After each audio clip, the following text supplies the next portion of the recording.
Howdy do. So today's video comes off the back of the LCK OGN Champions, however you pronounce it, or however you feel it should be pronounced or represented as, the finals, in which case they had booths. Discussion has come up especially recently for the LCS because they don't have booths, and all the different problems because they don't have booths, and why people they try and say that Sleds are better, etc, etc. This is to open up a discussion about the different opinions about it and see. For me, it's more so if we could open a discussion that somehow ends with Sleds and booths, as in the pros of both of them, to see how they could build a bridge together going forward. Because I feel like the pros of Sleds are weighed so highly or viewed so highly that the only way any progress is going to be made is to somehow incorporate those pros into making booths as well. Because I made the joke, right, in the Drominer's Rift parody skit I did about the whole Azir rap and all that, and how take your time in the booth perfecting your rap Azir. Sounds like LCS players are going to be joining you anytime soon. Hashtag let Afro move here. Because he was in an interview where he said it was so loud, the crowd and stuff. And I bring that up to say because they keep saying like their earphones are soundproof and all that, and I feel like that would be a hazard if they really were, because you couldn't hear things like a fire alarm and stuff, right? And it's like, well, that's part of the idea, right? It's like, well, no, if you can not hear fire alarm, that's probably bad. But as such, not only could you probably hear a fire alarm, you can hear the audience pretty well. You can hear the casters being loud. And it's not the casters' fault, it's their job, obviously. They're the ones with the microphones as well, too. But at the same time, so when they say, oh, they're trying to sneak a bear and they're trying to do a death brush, that's potentially heard by the players, and that kind of ruins strategies. Like, the next time you ever watch a game and, like, someone slips up and says that, watch the minimap to see if the enemy team, which was going nowhere near Baron or even warding or anything, they all just started beelining towards Baron or something, you know what I mean?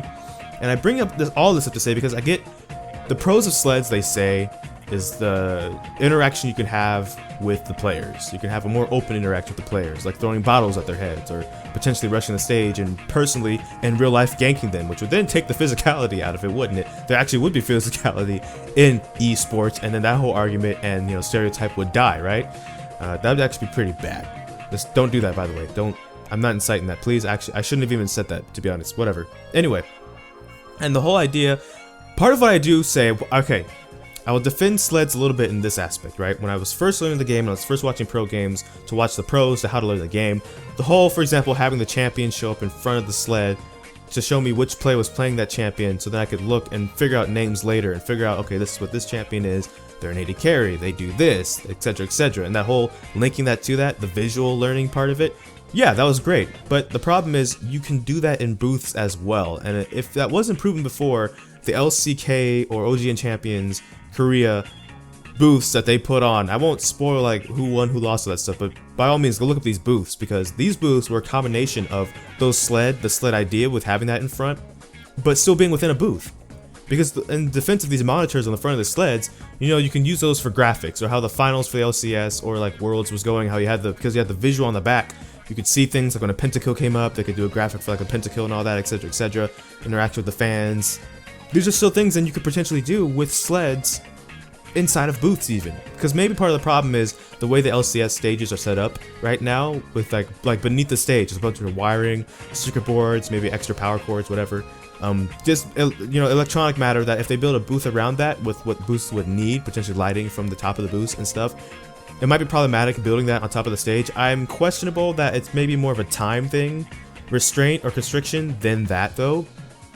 But rebuilding the stage, I guess, might be the final thing, because I think one of the reasons they might have not done anything until now is because the OGN studio was moving. So why make a booth based off of those booths when they're moving from those booths to something else? And maybe in the LCS defense they were waiting to see what was going on, since OGN is a different entity than them, so they didn't want to copy those booths that are being left. But now, okay, they've moved, so now you've seen booths that have the Sleds in them still. You've seen the booths that can then protect the players, and you can still have graphics and stuff on the front of them. So I actually am opening this up for anybody else's opinion, who has a better opinion, who even has a quote-unquote worse opinion, because I don't know. I think my opinion is pretty bad too, because I don't really have a specific stance. But I want to just, what are people's thoughts about sledded booths even? Booths with Sleds in them, so you can have both, best of both worlds, whatever. But that's all for this video. I don't know when the next video is going to be, because life is full of a lot of kinks. But until next time, take care. GG, get jinxed.